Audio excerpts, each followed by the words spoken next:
Back, folks. This is Backwoods out here in the wilderness again. Today we're going to try to show you how to set up a primitive fishing pole with just a very small amount of gear. Weighs less than an ounce. We're down here by the river, and there is lots of fish here. You're going to see those throughout this video. All we need is some way to get them. So what we have right here in this area is a really shady area here. There's a lot of little small maples that are really struggling for light, so they're long and skinny. If you can find maples, they are a little stronger than say some of the others. They don't break as easy under stress, a little more limber. So we're going to take this one, and we're going to trim it down into just a primitive fishing pole for what we're going to do here. So, be right back.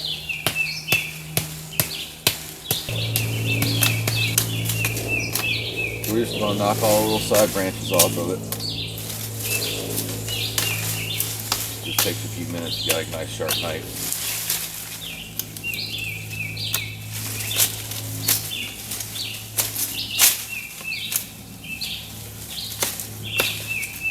Now, this one here, we got about a good 8 foot of the best end of it. It's got a really big branch at the top where it kind of tees off. So we're going to go ahead and just terminate it there. You don't want this to be too thin at the top. Look, a big fish will just break your pole. So that's ready to work with. Okay, I just pulled out my little survival fishing pack. It's got a little Ziploc bag. You can pack these two. These out of my pack. It's very small, and I'll show you what it consists of. First of all, it's got some hooks. We have and weights. I've kind of stuck them all in the same little pack. These are a little bit larger. These would be hooks you would set for catfish on bush hooks, and we're not going to do that today. We're going to fish for some of these smaller brim and small bass that are around the edges. So, but these are a good thing to have. They have, I want to show you something about them. Makes them different than, the hooks you can go buy at Walmart. And we also carry, 80-pound test twine. If you can see, that has a huge eyelet. So you can use that on very large line on bush hooks. That's the one thing, if you're going to leave those out overnight, you're liable to catch something really big, and so you're going to need big line. That's why these have big eyes. These are made for commercial fishing, commercial catfishing. This is the large. We also have some of the smaller ones mixed in there, but they also have the large eye to make it easier to attach to larger line. Okay, and we have some lead shot. Those out. Here's something about the lead shot. If you put these in your fishing bag, make sure you get the kind, they have a little pincher on the back where you can reuse them. And you break down your equipment when you're done, you can put it all back into this bag. It needs to have these little pinchers on the back so you can reopen them.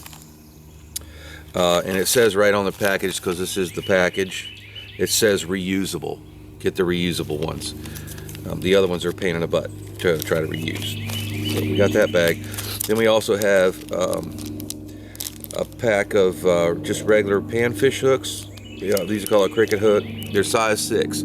I would recommend size 6 because it's going to allow you to catch a lot more smaller fish, and these are actually pretty daggum strong. These are a little heavier gauge wire, so even if you hook a bigger fish, he's not going to straighten your hook out.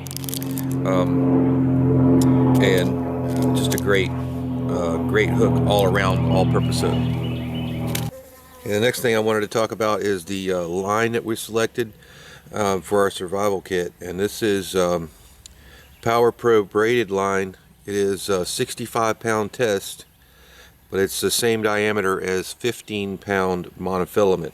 I don't recommend monofilament line in your survival. You're going to get hung up in the bushes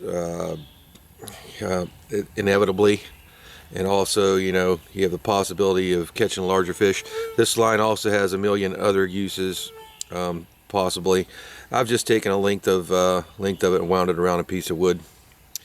Carry it however is most convenient for you. But this 65-pound test. The next thing we're going to do is I'm going to show you how to set up the pole. All right, folks, here's our pole. You might be tempted just to tie your line on the end down here and you know, get ready to go. Not a good idea. And I'm going to show you why here directly, but never just tie your line to the end unless you have plenty of gear you're willing to lose. Show you how we get started with it. I'm just going to go ahead and grab the end of my line, and I'm going to start way back down here at the fat end. I'm just going to go ahead and just tie a regular knot here, a fishing knot.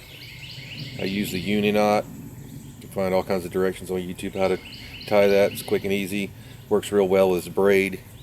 There's a slip knot also, so it's tighter when you pull it. And I'm just going to twist this as I'm going with the line there, twisting it around the pole. And that's just to keep it secured to the pole and not, you know, dangling around everywhere. And then when we get down to the end, to keep it from slipping off, that's why I left this little knot here on the end. Just going to wrap that a couple times and pull it back over, and, you know, pull a loop in it so you can take it back off. I'm just running the line back through that loop. You can do that a couple times if you want. Usually once is fine. Alright, I'll do it one more time. Just trying to twist around here. But that's something that's easy to get back out later, so you can save you don't have to carry, if you're going to the next fishing spot, you don't have to take this pole. You can pretty much find these anywhere, but you want to keep your line. So now I'm going to pull out the line just about the length of the pole. That's about where you want it. Alright, we're going to go ahead and just cut that off.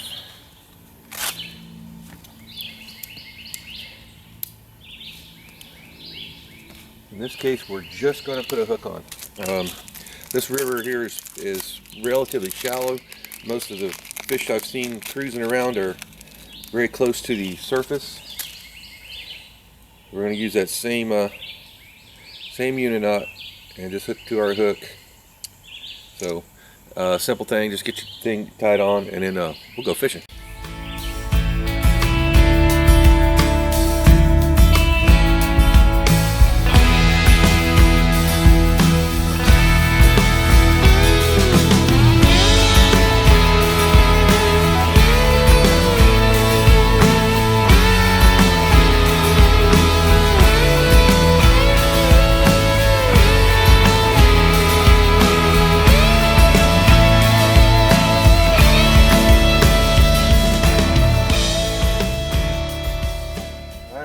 Some worms. Worked up quite a sweat getting them, but got a couple of good old Florida wigglers. Let's see if we catch that big old mudfish. I don't know exactly where he went, but we'll keep an eye on it. I've chosen this area for a couple of reasons. We'll go over that real quick. I've chosen this region for a couple of reasons. A, it's a outside bend in the river. B, there's a lot of roots and structure around the edge. The fine roots from the cypress trees attract smaller fish and insects, things like that, which attract the bigger fish. And also there's a little spur creek that goes off to my left over here, so that it has a little small split in the river there. So it's got a couple of different things going for it. That's probably why we spotted the big mudfish up here. I see some fish moving in there now, so I'm going to go ahead and see if we can catch one of them here.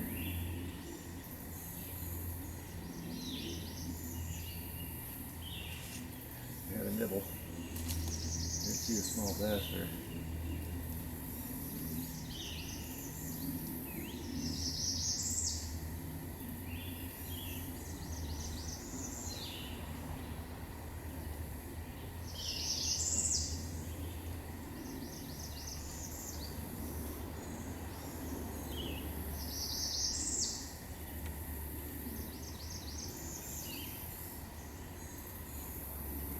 basically letting that worm sink under its own weight and the weight of the hook.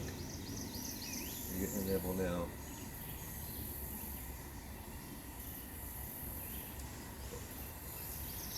And a baby.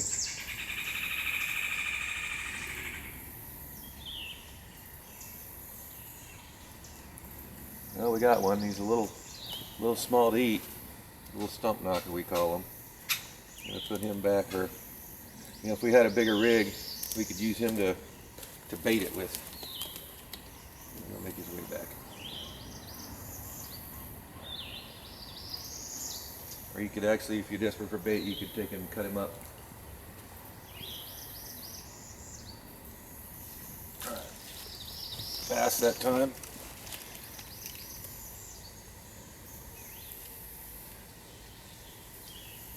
Hoping that we get the, obviously he's not legal size. If you're in a survival situation, this doesn't matter. That goes in your fry pan.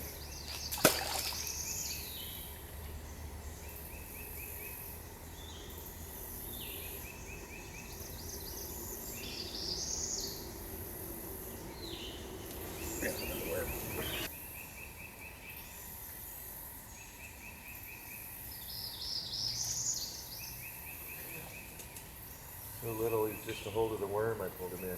Seen a bass race over there to get it.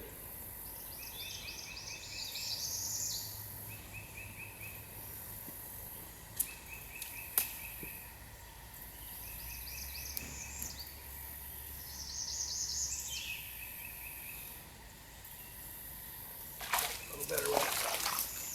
All right. So, anyway, not bad for a maple pole and a piece of string and a hook, going old school. It's enough to show you how it's done. We'll let that guy wiggle his way on back to the river, make sure he gets in there. But anyway, this is Backwoods. Hope you enjoyed this video. We'll see you next time.